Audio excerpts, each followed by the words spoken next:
يا ليت اليوم تفهمني وتفهم خاطري وارحل تكلم والشجرة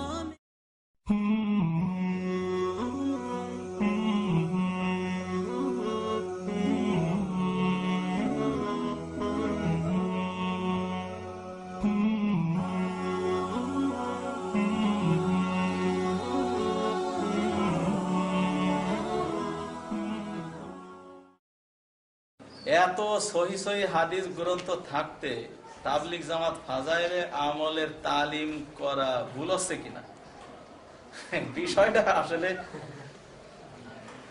একজন মানুষকে দিয়ে আমি কঠিন একটা কাজ করাবো, তো কঠিন কাজটা করানোর জন্য আগে তার মধ্যে যদি আমি জজবা সৃষ্টি করতে না পারি তাহলে কঠিন কাজ কাউরে দিয়ে করা যায়?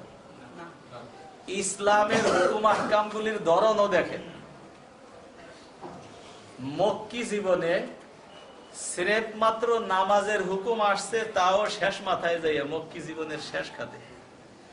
আর 13 বছর যাবত মেইনলি বলতে গেলে ইমানেরই তালিম দেওয়া হয়েছে, মানুষের মনকে আগে শক্ত করা হয়েছে যে কোনো কঠিন হুকুম আসলে যাতে তারা মাইনে নিতে পারে।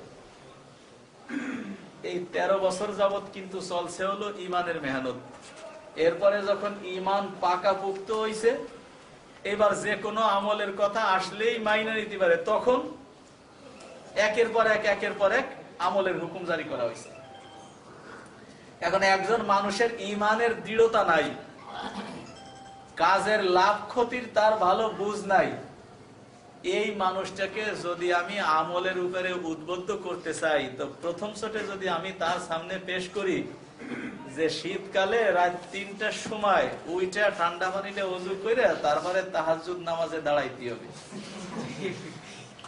তাহলে ওই লোকটা কিন্তু আর আমার হাতেও ধরা দেবে না।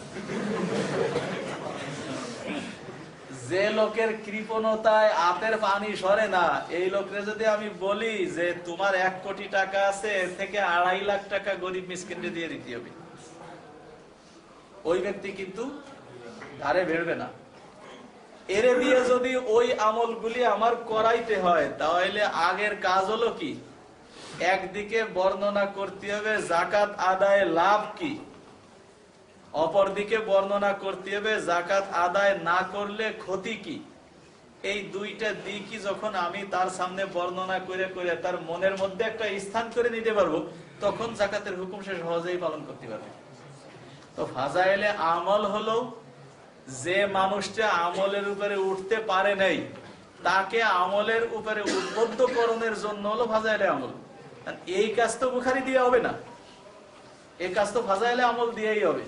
হ্যাঁ, তবে কথা এই যে ফাজাইলে আমলের মধ্যে যদি ওই রকম জাল জয়ীফ হাদিস থাকে, তো জাল হাদিস বাদ দাও, কোনটা কোনটা সেইটাকে নিঃসন্দেহী করো যে এই হাদিস জাল, আমরা ওই হাদিস আর তালিমে আনবো না। আর যদি জয়ীফ হাদিস থাকে, তো হাদিস গ্রহণের যে একটা নীতিমালা আছে, যেটাকে বলা হয় উসুলে হাদিস, যে কোন ভিত্তিতে হাদিস গ্রহণ করা হবে, যেমন এইটা সহিহ, এইটা জয়ীফ, এইটা হাসান, এটা যেটা যে একটা নীতিমালার ভিত্তিতে নির্ধারণ করা হয়, এটাকে বলে উসুলে হাদিস। এই উসুলে হাদিসের বক্তব্য হলো এই যে ফাজাইলে আমালের ক্ষেত্রে জয়ীফ হাদিস দলিল হিসেবে গ্রহণযোগ্য। ফাজাইলে আমালের ক্ষেত্রে জয়ীফ হাদিস দলিল হিসেবে গ্রহণযোগ্য। তাহলে ফাজাইলে আমালের মধ্যে যদি জয়ীফ হাদিস থাকে, তো মুহাদ্দিসিনে কিরামগণ যদি একথা বলেন যে জয়ীফ হাদিস ফাজাইলে আমলে দলিল দেয়া যায়, তাহলে আমাদের দোষটা কোন জায়গায়? আমরা কি ওই ইমাম বুখারীর সময়কার মুহাদ্দিসকে কয়ে দিছিলাম যে 1400 হিজরিতে যাই আমরা এখন কিতাব লেখবো ফাজাইলে আমলের, তার মধ্যে জয়ীফ হাদিস থাকবে, তোমরা আগের থেকে এরকম একটা নীতিমালা রাখে দাও যে জয়ীফ হাদিস ফাজাইলে আমলে চলে? এই নীতিমালা এই যে মেশকাত শরীফের ভূমিকার মধ্যে ও কথাটা, শায়েখ আব্দুল হক সাহেবের যে ভূমিকা, ওর মধ্যেও এই কথাটা আছে। ইবনে হাজার আসকালানী রহমাতুল্লাহ আলাইহির লেখা উসুলে হাদিসের যে কিতাব নুজহাতুন নজর ফি শারহি নুখবাতিল ফিকাহ, এই হাদিসের এই কিতাবের মধ্যে কথা বর্ণিত আছে যে ফাজাইলে আমালের ক্ষেত্রে জয়ীফ হাদিস দলিল হিসেবে গ্রহণযোগ্য। তো উসুল মুহাদ্দিসিনে কিরামের নীতিমালার ভিত্তিতে যদি জয়ীফ হাদিস এ জায়গায় থাকে, তো সেটা তো দলিল হিসেবে গ্রহণযোগ্য, তো সেক্ষেত্রে আমাদের অন্যায় কোথায়? কাজেই আচ্ছা, তারপরে একটা প্রশ্ন ছিল, হ্যাঁ, একটু একটু একটু বলে নেই আরো। এটাই প্রশ্ন এখন যেটা বললেন। আচ্ছা, যে আমরা অনেকেই দেখি যে যেমন ব্যক্তিগত আমার এরকম যে পরিচিত আছে এবং 1 বছরের জন্য বের হয়েছে, বরঞ্চ তার থেকেও বেশি, হ্যাঁ কিন্তু ওনারা কিন্তু ফাজাইল আমলের বাইরে একজন যদি 1 বছর থাকে মনে হয় এটা যথেষ্ট আল্লাহর দ্বীন বা ইমান কিছু হলে বোঝার জন্য, হ্যাঁ। কিন্তু তারপরেও কিন্তু উনি ফাজাইল আমলের বাইরে কিছু করতেছেন না। এই ব্যাপারটা কেমন? না, ফাজাইলে আমলের মধ্যে তো আর আমলের তরিকা দিয়া নাই, দিয়া আছে নামাজ পড়লে লাভ কি। ওই লোকটার নামাজ শুধরাচ্ছে কিনা, যদি শুধরায় তাহলে অবশ্যই নামাজের নিয়ম কানুনের যে হাদিস, সে হাদিসগুলির উপরে সে আমল করতেছে। ওইটা হয়তো কিতাবের থেকে শুইনে দেখে পড়ে করতেছে, অথবা কোন একজন আলেমের কাছ থেকে শুইনে তারপরে সে আমল করতেছে। কিন্তু কথা হলো ওই মানুষটার নামাজ সহি আছে কিনা, নামাজের পদ্ধতি তার মধ্যে আছে কিনা। যদি নামাজের পদ্ধতি তার মধ্যে আসে তাহলে শুধু যে কিতাব পড়তে হবে হাদিসের কিতাব সেটা জরুরি না। উনি যে আমলগুলি করলেন, এই আমলগুলি কোন একজন বিজ্ঞ আলেমের কাছ থেকে যদি শুইনেও আমল করেন তাহলেও তো সেটা হাদিস। কাজে এই হাদিসের জন্য যে কিতাব পড়তে হবে এটা জরুরি না।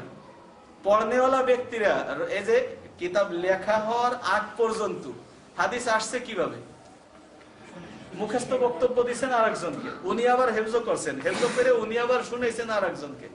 কাজেই যে সমস্ত মানুষ 1 বছর তাবলিগে লাগায় আসছে, লাগায় আসার পরে এই ব্যক্তির যদি ওযু সহি হয়, এই ব্যক্তির যদি নামাজ সহি হয়, এই ব্যক্তির যদি রোজা রাখা সহি হয়, তাহলে অবশ্যই হাদিসের উপরে সে আমল করছে এবং তা যাই নাই করছে। কারণ সে হয়তো বুখারী শরীফের বাংলা পড়ে নেই, মুসলিম শরীফের বাংলা হয়তো পড়ে নেই, কিন্তু না পড়ুক, তার মধ্যে যদি ওই হাদিসের আমলগুলি আসে তাহলে আমি অবশ্যই বুঝে নেব যে এই হাদিস না পড়ে হইলেও কারো কাছ থেকে উনি হাদিসগুলি শুই না বুঝে তারপরে আমল করতেছেন।